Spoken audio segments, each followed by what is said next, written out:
Hello everyone, welcome to Easy English Club បាទសួស្តីបងប្អូនសាសានុសិស្សនិងអ្នកសិក្សាទាំងអស់ជាទីស្រឡាញ់រាប់អាន We study about body parts យើងសិក្សាអំពីផ្នែកនៃដងខ្លួនអូខេអញ្ចឹងនៅក្នុងមេរៀននេះ teacher បែងចែកជា3ផ្នែកទី1គឺយើងសិក្សាពាក្យនីមួយៗដោយមានបកប្រែជាភាសាខ្មែរទី2គឺ teacher នឹងសរសេរ phonetic symbol ដែលយើងរៀនបន្លឺសំឡេងនៅពាក្យនីមួយៗតាមសញ្ញាសូរស័ព្ទរបស់ភាសាអង់គ្លេសណាហើយទី3 conversation បាទទី3នោះគឺការសន្ទនា with the body parts យើងនឹងសិក្សាអំពីការសន្ទនាអំពីផ្នែកនៃរាងកាយអូខេអញ្ចឹងមេរៀនដែល teacher បរៀននេះបែបសាមញ្ញគឺมันមានលក្ខណៈទំនើបទេងាយស្រួលនៅក្នុងការតាមដានសិក្សាទាំងអស់គ្នាណាមិនប្រើបច្ចេកវិទ្យា AI ឬក៏កាត់តអីនោះទេអញ្ចឹងសង្ឃឹមថាបងប្អូនសាសានុសិស្សហើយនិងអ្នកសិក្សាទាំងអស់ណារីករាយនឹងការសិក្សាណានឹងខំប្រឹងត្រង់ត្រាប់ដើម្បីជាចំណេះដឹងរៀងៗខ្លួនណាហើយមួយទៀត teacher ក៏សូមអធិស្ឋានផងដែរនៅចំណុចខ្វះខាតដោយអចេតនាណាមួយនៅក្នុងមេរៀនមួយនេះបាទនឹងមេរៀនកន្លងមកហើយក៏សូមទទួលយកនៅការ comment រិះគន់និងស្ថាបនាដើម្បីជួយដល់បងប្អូនសាសានុសិស្សនិងអ្នកសិក្សាទាំងអស់ឲ្យបានរីកចម្រើនដើម្បីជួយដល់ធនធានមនុស្សកម្ពុជាយើងទាំងអស់គ្នាឲ្យបានរីកចម្រើនណាបាទតោះឥឡូវយើងចាប់ផ្ដើមមេរៀន Let's go body parts ចឹងប្រែថាផ្នែកនៃដងខ្លួន head ក្បាល here សក់ neck ក eye ភ្នែក ear ត្រចៀក nose ច្រមុះ mouth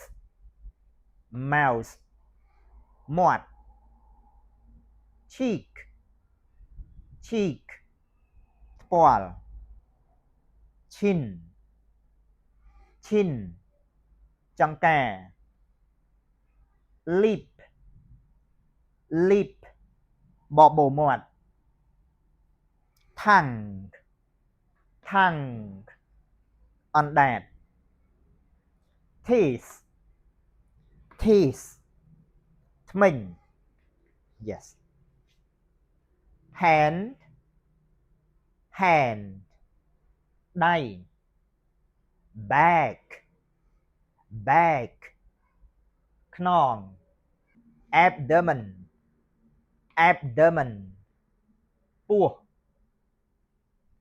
leg ជើង knee ជង្គង់ finger ម្រាមដៃ yeah that's all now we go to pronunciation ឥឡូវនេះយើងចូលទៅដល់ការបញ្ចេញសំឡេង we pronounce this word again យើងបន្លឺសូរពាក្យទាំងអស់នេះម្ដងទៀត okay let's go pronunciation ការបញ្ចេញសំឡេង body parts ផ្នែកនៃដងខ្លួន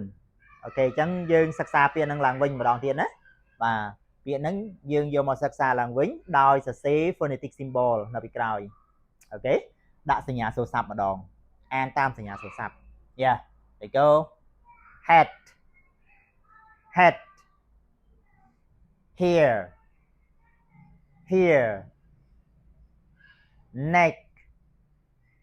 neck eye ear នេះថែម อដោយសារវាបញ្ចប់អយើងប្រកប អ ear nose yeah mouse អក្សរ O ឆ្នោតកណ្ដាលនេះយើងដាក់ចុងអណ្ដាតកន្លោះធ្មេញណា mouse mouse cheek អូយ៉ាងអូសំឡេងណា cheek នេះសំឡេងខ្លី chin chin lip lip tongue tongue teeth teeth yeah hand hand back back អានេះ3ព្យាង្គណា3ព្យាង្គអញ្ចឹងយើងសង្កត់នៅព្យាង្គទី1 yeah abdomen abdomen leg leg knee knee finger finger មានអនៅខាងក្រោយ yeah okay that finish and now we continue study about conversation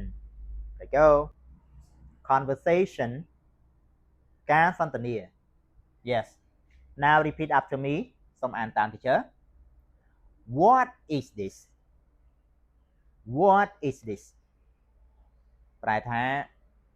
តើនេះគឺជាអ្វី this is my nose this is my nose នេះគឺជាច្រមុះរបស់ខ្ញុំ what are these what are these ចឹងយើងប្រើប្រយោគសំណួរនេះសម្រាប់វត្ថុឬក៏អ្វីដែលមានច្រើនចាប់ពី2ឡើងទៅប្រែថាតើទាំងនេះគឺជាអ្វី okay these are my eyes these are my eyes ទាំងនេះគឺជាភ្នែករបស់ខ្ញុំ okay how many ears do you have how many ears do you have តើអ្នកមានត្រចៀកប៉ុន្មាន okay តើអ្នកមានត្រចៀកប៉ុន្មាន I have 2 ears I have 2 ears ខ្ញុំមានត្រចៀក2 yeah can you touch your head can you touch your head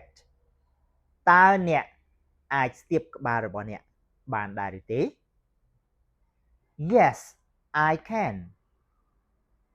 yes I can បាទឬចាស់ខ្ញុំអាច can you touch your back can you touch your back តើអ្នកអាចប៉ះខ្នងរបស់អ្នកបានដែរឬទេ no I can't no I can't ទេខ្ញុំមិនអាចទេ yes that's all អូខេអញ្ចឹងមេរៀនរបស់យើងចាប់ត្រឹមនេះអំពី body parts teacher ក៏សូមថ្លែងអំណរគុណដល់បងប្អូនសិស្សានុសិស្សនិងអ្នកសិក្សាទាំងអស់ដែលបានខិតខំយកចិត្តទុកដាក់តាមដានមើលការបង្រៀនរបស់ teacher ពីដើមដល់ចប់ហើយបើសិនជាមានកន្លែងណាលើសលួសមិនសមរម្យឬក៏ខ្វះខាតត្រង់ណាសូមជួយ comment មកខាងក្រោម teacher នឹងរីករាយស្វាគមន៍និងឆ្លើយតបនឹង comment របស់បងប្អូននិងអ្នកសិក្សាទាំងអស់ដោយរីករាយហើយជាទីបញ្ចប់ហើយសូមជួយចុច like និង subscribe channel របស់ teacher ម្នាក់មួយផងដើម្បីបានមេរៀនមើលជាបន្តទៅទៀត yeah thank you goodbye